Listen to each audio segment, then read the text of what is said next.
everybody. This is Christopher Tompkins. Thanks for joining me today on the Social Marketing Academy. Got an interesting topic today for you, something that a lot of people have been asking me to cover in one of our shows. So I figured, hey, let's jump on it. And that is the topic of social media influencers.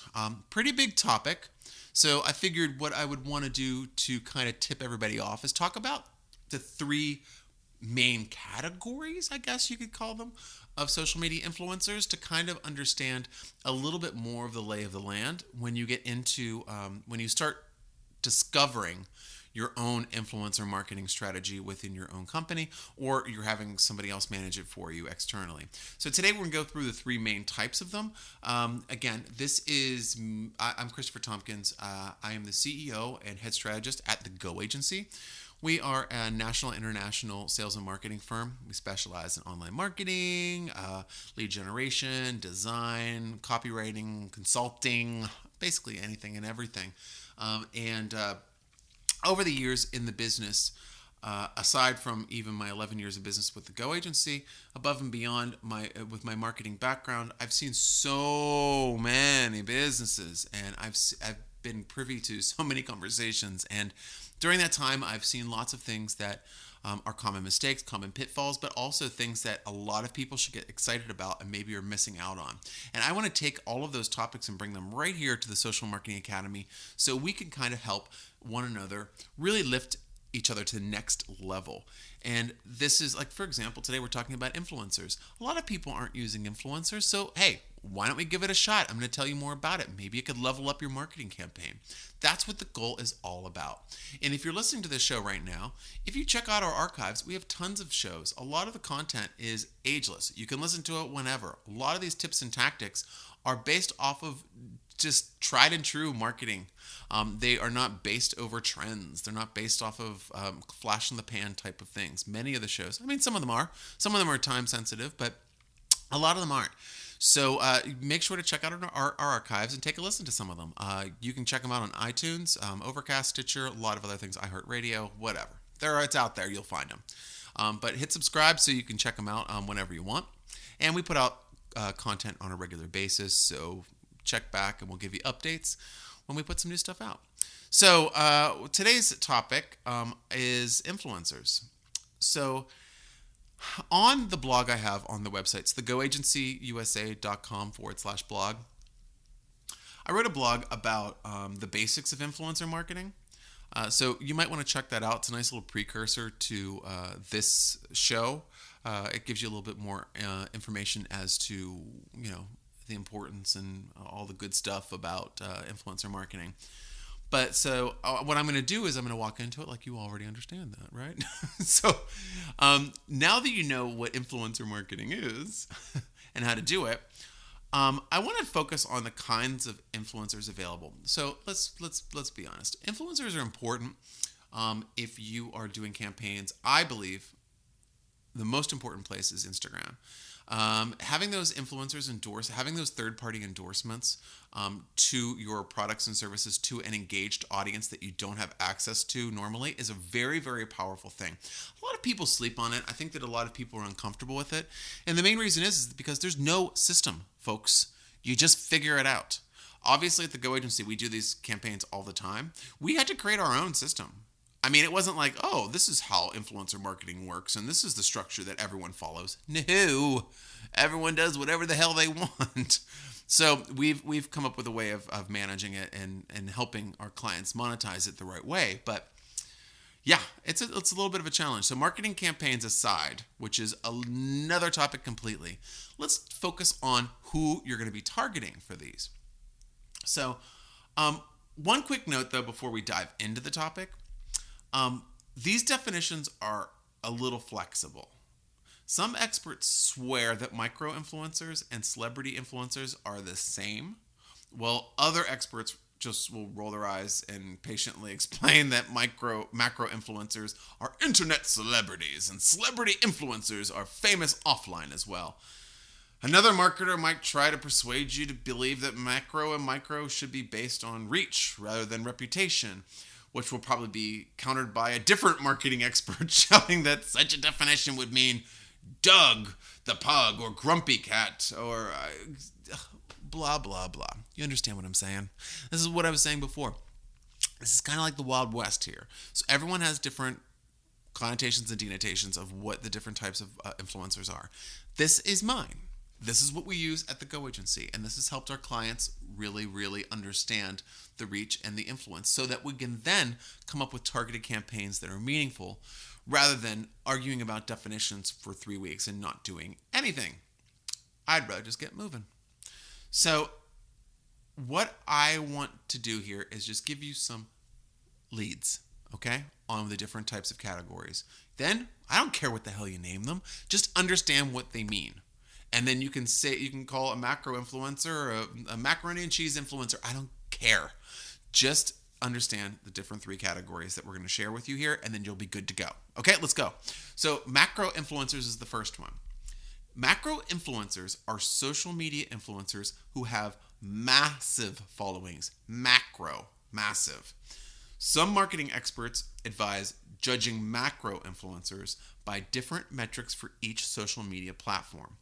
So, influencers on Instagram could be considered macro if they have over 100,000 followers. However, if these same influencers were on YouTube, they would need at least 250,000 followers to be considered a macro influencer. And that's because YouTube is more widely used than Instagram. So they would need more. See, it's a sliding scale from site to site. This is, again, why so many people have different ideas. Also, sometimes macro influencers are grouped together with celebrity influencers. So like I said before, here's a good example.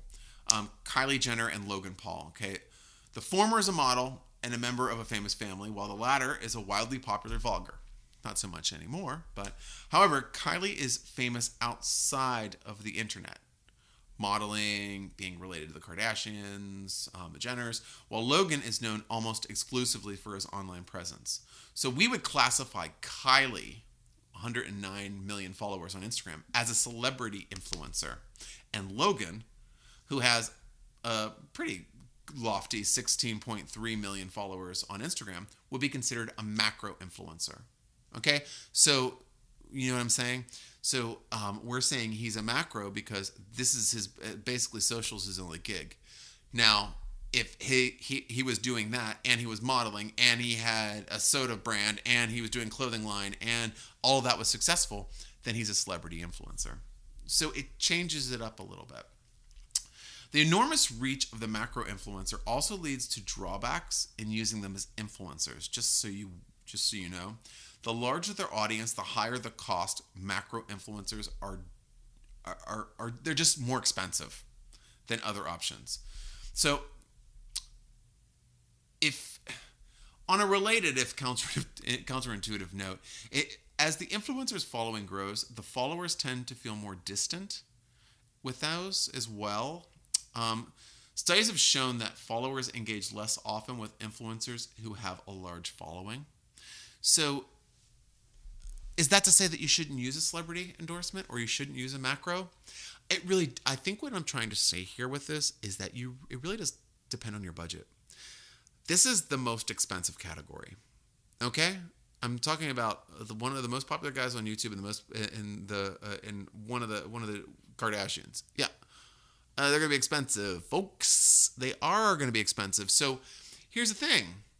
If you have a large budget and you want to make a big splash and you have something you have a product or a service or something that is complementary to their brand, yeah, that makes sense. Go for it.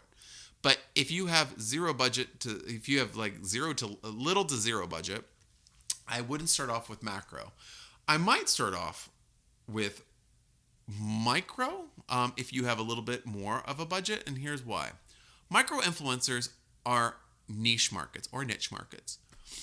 Micro influencer has an above average following. So, I mean, several thousand, few 100,000 followers. I mean, that's above average. But appeals to a very specific market. So, for example, Instagram has several micro influencers who focus on yoga. There's many different people. And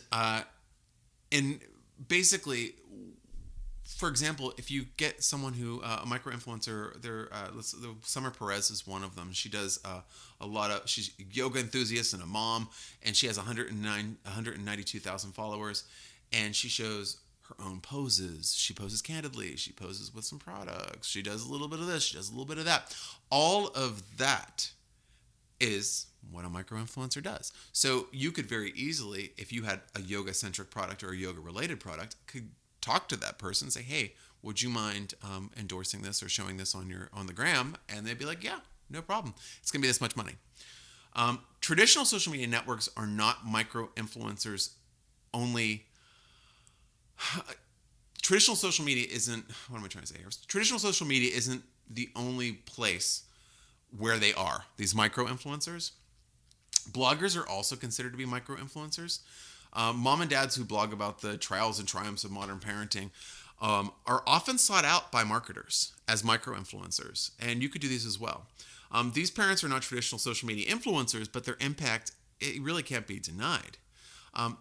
The main two benefits of micro influencers are that, first, followers in small audiences tend to engage much more often than followers in large audiences. That's one. Two, micro-influencers are cheaper than macro-influencers because of their limited audience. However, this means that you're going to get more engagement for less money. All right? So for getting one Kylie Jenner, you could probably, I mean, I'm not even going to guess how much money she's asking, but you could get dozens and dozens and dozens of micro-influencers for the same price. So you can cover a lot more ground with very, very specific people that are more engaged. I find that this is the sweet spot. These micro-influencers, I think, are really substantial in terms of their ROI. I do feel like anytime that one of my clients has used a micro, they've seen results, and they've been able to get more hits to their website, more claims of their coupon code, and all of the rest. So I do feel like there's a benefit there. And then the last one. Okay, so we have macro, big, micro, smaller, and then we have much, much smaller. Brand ambassadors. Okay, so if you have, where can I start with this one? Okay, so for brand ambassadors, many clients that I've worked with in the past will do the brand ambassador channel if they're like, they don't understand the power of influencers and they don't want to spend money on that. They're just like, yeah, well, if someone wants product, I'm fine giving them free product. Then you're going to do a brand ambassador program. So this is what this looks like. Brand ambassadors are everyday people who enjoy a specific brand. So these individuals do not necessarily need to have a large following, although their savvy use of social media dictates that they probably have a decent sized audience. So while some are given free products to review, especially true with like beauty products or health products, brand ambassadors might not be paid at all. Okay. So have you ever tagged a restaurant, store, or product in a post? Have you ever been so impressed by a product or service that you've tweeted about it, tagging the company? You were acting as some sort of brand ambassador in those two instances. Even brick and mortar brands can use brand ambassadors. For example, brands that encourage customers to take pictures of themselves wearing that brand's merch of logos and post the pics to social media, that's a brand ambassador. So brand ambassadors, I find you can kind of manage a little bit more directly because you can create your own brand ambassador program. And we've done that for many of our clients at the Go Agency, where we create an online form where we can link to it so people can sign up. I'd love to be a brand ambassador. And then we can kind of vet them to see if they are worthwhile sending products. And what we could do is we can give them coupon codes, and they can use that with all of their followers. And then maybe if they are able to, we can prove that they've had this X number of sales through their coupon code that would do custom, so we would know it came from them. We would give them free products. So if I'm dealing with a beauty brand and I'm the brand ambassador of the beauty brand, and I have a 20% off code called Chris20, and I share that with all of my people, the brand says that if I make $100 in sales through the code that are attributed to the code Chris20, I will get a free face mask and hair gel and shampoo set. Yeah, people will do that. So that's pretty much the cost of what you have to do in terms of, I mean, obviously the code's going to be simple. That's all automated. And then you could check and see, oh, they didn't make it, so forget it. Or they made it. Okay, just ship out those products. It's not costing you hardly anything. And if you were trying to reach those same amount of people, how much money would you spend on advertising on Instagram or Facebook or whatever? So it's worth it. I think overall with these three types of, we're talking large to small, right? Macro, micro, brand ambassador. So I think if you're looking at an influencer marketing campaign, you really have to think long and hard about setting a budget and what budget you have available. It's almost like you're doing a Facebook campaign and you're like, okay, great. Now I'm going to do Facebook, and then I'm also going to, so I'm going to put content out. I'm going to try to grow my audience. I'm going to do all this, that, and the other. But I'm also going to do advertising. Okay, I'm going to do this much advertising. It's the same thing.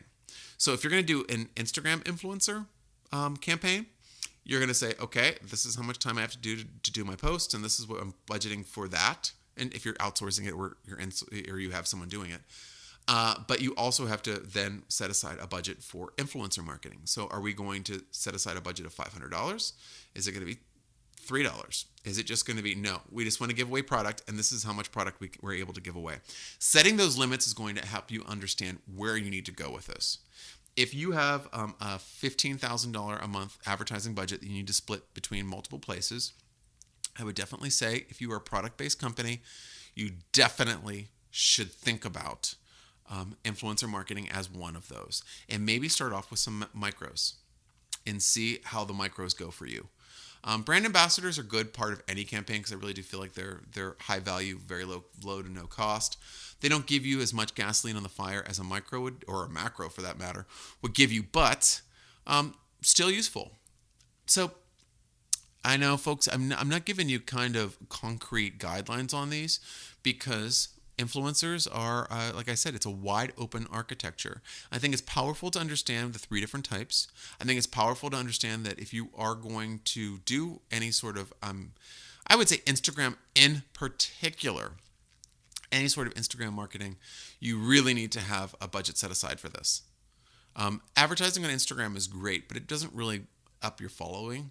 What happens on Instagram is that it's more about engagement and who's looking at what and all of that good stuff. So that is delivered in barrels full with influencer marketing. So it's definitely something to consider. You do need to set a budget for it, and you need to find out a way to manage it internally. Now, is it straightforward? No. You're dealing with, it's kind of like, it's wilder than a bag full of cats, but it can be very rewarding if you get it right. Now, if you need help getting it right, we do these types of campaigns all the time at the Go Agency. So please reach out if you need any sort of advice, or you want consultations, or you just want us to handle this. We're happy to do it. You can find out more about all of this stuff on thegoagencyusa.com. Under the services tab, we have all that good stuff for you to check out. But that is pretty much it. We've gone through the three main types of influencers. I hope that gives you a little bit more understanding so you can kind of get out there and apply it to your Instagram or your just overall social media influencer campaign that you're coming up with or considering. And yeah, so again, check out our archive of shows on Apple Podcasts, Stitcher, Overcast, all of the rest. We have tons of great content on this. So this has been the Social Marketing Academy. I'm your host, Christopher Tompkins. I'm also the CEO of the Go Agency, like I mentioned before. Check us out online, thegoagencyusa.com. For a limited time, if you go to our website, you will be able to get a free website analysis through our pop-up. So pop your website in there and we'll give you a free health check and give you some really easy, actionable tips that you can do to enhance the SEO and visibility of your website today. So check that out. And until next time, folks, it's Christopher Tompkins for the Social Marketing Academy. I'll talk to you soon.